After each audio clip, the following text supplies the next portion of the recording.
Stefan ఇసాకు ప్రసాదు అమాయకుడు.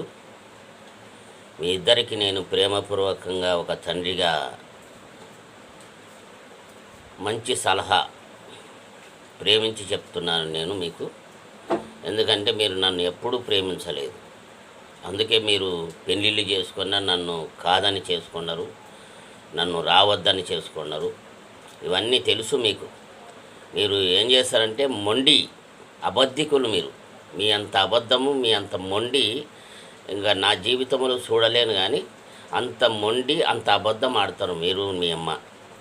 కాబట్టి నేను ప్రేమపూర్వకంగా మీకు చెప్పేది ఏంటంటే, స్టెఫన్ ఇసాకు, దయచేసి నేను సంపాదించిన ఆస్తి మీద మేము కొడుకులము కదా అంటే, కొడుకులకు హక్కు ఉండదు. మీకు ఆ విషయం తెలియదు. కొడుకులకు హక్కే ఉండదు. ఒకసారి పోలీస్ స్టేషన్ పోయి అడగండి, లేకపోతే వకీలు అడగండి. పోనీ మీకు హక్కు ఉండాలనుకుంటే నన్ను అన్ని విధాలుగా ఆదరించి పోషించాల, నన్ను బాగా చూడాల. నా భార్యను దొలకపోయి అక్కడ పెట్టుకొని నన్ను నా భార్యను విడగొడితిరి కదరా మీరు. పెద్దగైనాక ఇంకా చాలదా? మీరు మీ భార్యలు సుఖభోగాలు బాగా సుఖంగా బతుకుతున్నారు. మరి ఎంత బాధపరిచినారో మీకు బాగా తెలుసు. ఆ విషయం తెలిసి కూడా మీరు నా మీద కాలు దూకుతున్నారంటే, ఇక మీకు ఎలాంటి పరిస్థితి ఎదుర్కోబోతున్నారో మీరు ఆలోచిస్తారు. మరి మీరు అనుకుంటున్నారు మాకు అందరూ ఉండర్లే సపోర్ట్ అని. ఎవరు రారు, అర్థమైనా? జాగ్రత్త సుమ. ఇసాకు, స్టెఫను బాగు బతుకుతున్నారు. సాలనైనా పిల్లల్ని పెట్టుకొని మంచిగా బతకండి. నేను తినంగా చేయంగా మిగిలినది పిల్లలకి ఇచ్చిపోతాను నేను ఖచ్చితంగా. ఆమెకేం పిల్లలు లేరు.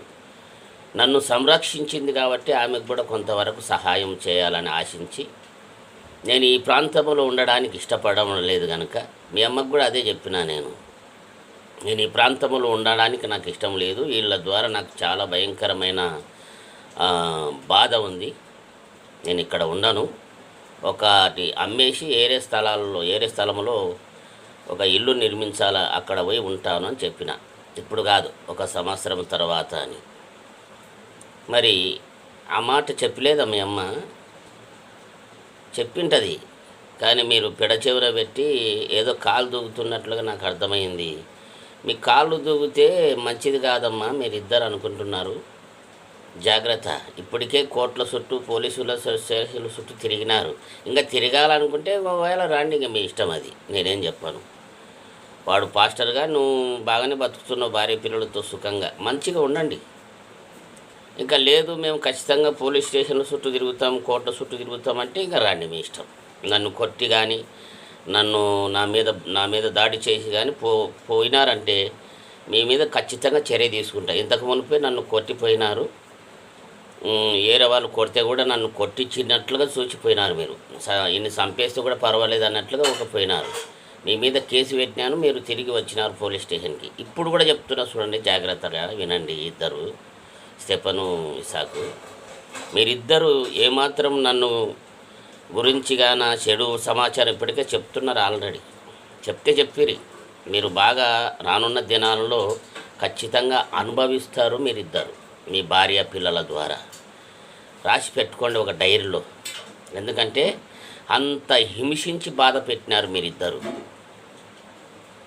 దానికి తోడు మీ అమ్మ. అసలు మీ అమ్మ చాలా మంచిగా ఉండేది నాతోటి. ఒకవేళ అడుచుకుంటాము, దగ్గర చేసుకున్నాము, ఇద్దరం కలిసి మెలిసి ఉన్నాం. మీరు పెద్దగా అయిన తర్వాత ఇలాంటి హింసలు ప్రారంభించారంటే మీలో స్వార్థం ఎంతవరకు పనిచేసిందో చూడు. తండ్రి మాట విననందువల్ల తల్లి స్వార్థపరురాలైంది. ఆమె డబ్బు సంపాదించాల, నాకు కావాలనే స్వార్థంగా బ్రతుకుతుంది ఆమె. ఏం చేయాలా చెప్పు? చివరికి నన్ను ద్వేషించి దూషించి వెలివేసిన దినాలు ఉన్నాయి అర్ధరాత్రి. దానికి సాక్ష్యాలు కూడా ఉన్నారు. జాగ్రత్త సుమా. సాక్ష్యాలు కూడా పిలుస్తా నేను వీలైతే. నన్ను అర్ధరాత్రి వెలివేసినటువంటి సమయంలో చూసినటువంటి వారి ద్వారా సాక్ష్యాలు పలికిస్తా నేను. చెప్పాను. అరే ఇసాకు, జాగ్రత్తగా విని మంచిగా ఉండండి నాయన. ఒకవేళ మీరు కాలు దూగి దాడి చేస్తానంటే నేను మటుకు ఇడిచిపెట్టను. నా సంగతి మీకు బాగా తెలుసు. నేను అన్న మాట ఖచ్చితంగా నెరవేరుస్తా. నేనేం చేయాలనుకుంటున్నా అంటే ఈ సంధి లేకుండా పోవాలా. ఇప్పుడు కాదు, ఒక సంవత్సరంన్నర తర్వాత ఇక నుండి వెళ్ళిపోయేక ముందు అక్కడ నివాసం ఏర్పాటు చేసుకొని ప్రశాంతమైన స్థలంలో ఉండాలని ఆశిస్తున్నా. నేనేదో తీసుకుపోయి ఆస్తులు ఆగం లేపి బ్రతకడానికి పోవడం లేదు అమ్మిన తర్వాత. కాబట్టి నేను అమ్ముతానో ఏం చేస్తానో మీకు అది అనవసరము. ఒకవేళ అది అనవసరం కాదు, మేము ఖచ్చితంగా వస్తామంటే ఒకసారి పోలీస్ స్టేషన్కి పోయి అడగండి. మా నాయన సంపాదించింది మాకు హక్కేనా అని. మీ పిల్లలకు హక్కు, మీ పిల్లలకు ఖచ్చితంగా నేను అప్పగించి వెళ్ళిపోతాను నా చివరి దినాలలో. ఆమె కూడా అదే మాట అంటుంది, నీ పిల్లలకు నేను కూడా సాయం చేస్తా అని. నేను సంపాదించేది వాళ్ళకే. మీరు మూర్ఖులుగా మాట్లాడుతున్నారు. జాగ్రత్త సుమా, నోరు జాగ్రత్త మీ ఇద్దరిది. మీరు అనుకుంటున్నారు నువ్వు ఎవరిని తోలుకొచ్చినా నేనైతే మాటినాను. ఉండేది ఉంటుంది, జాగ్రత్తగా ఉండండి. నేను శ్రద్ధ కలిగి అన్ని విషయాల్లో ముందుకు సాగుతాను. మీ మేలు కోరే చివరి వరకు సహాయం చేసి వెళ్ళిపోతాను. అంతేగాని కీడు చెయ్యను. నీకైతే మీకు చేయను. నా పిల్లలు ఉండరు, వానికి 2 పిల్లలు, నీకు 2 పిల్లలు, నలుగురు. ఆ నలుగురికి నేను ఏం పెడతానో చివరి దినాల్లో మీరు అనుకుంటారు. కాబట్టి మీరు నా మీద ఏమాత్రము చెడు సమాచారం కానీ, నా మీద కాలు దూవడం కానీ ఇలాంటివి మానేయండి. పెళ్ళి ఎందుకు చేయొద్దు ఇక్కడ అన్నానంటే, నా మీద చెడు సమాచారం చెప్పి నన్ను దూషించినట్లుగా చేసినారు. కాబట్టి నాకు ఫోన్ చేయండి, నేను చెప్తా ఆ విధంగా ఎందుకు దూషించినారో, ఎట్లా దూషించినారో అన్న విషయం. కాబట్టి వాడు బబులుగాడు అన్నాడు, నువ్వు అసలు ఎవరితో మాట్లాడొద్దని. నా ఇంటికి రానికి వాడెవడు, నువ్వెవడెవరు అసలు? వాళ్ళెవరు అసలు? నా ఇంటికి రావద్దు, మీరు అక్కడనే చేసుకోండి. ఎట్లా చేసుకోండి కదా, 2 పెళ్ళిళ్ళు చేసుకోండి. ఇప్పటికేమి వాడేం నా దగ్గర ఉన్నాడా? నా మాట వింటున్నాడా? మీ దగ్గర ఉన్నాడు, మీ మాట వింటున్నాడు కదా.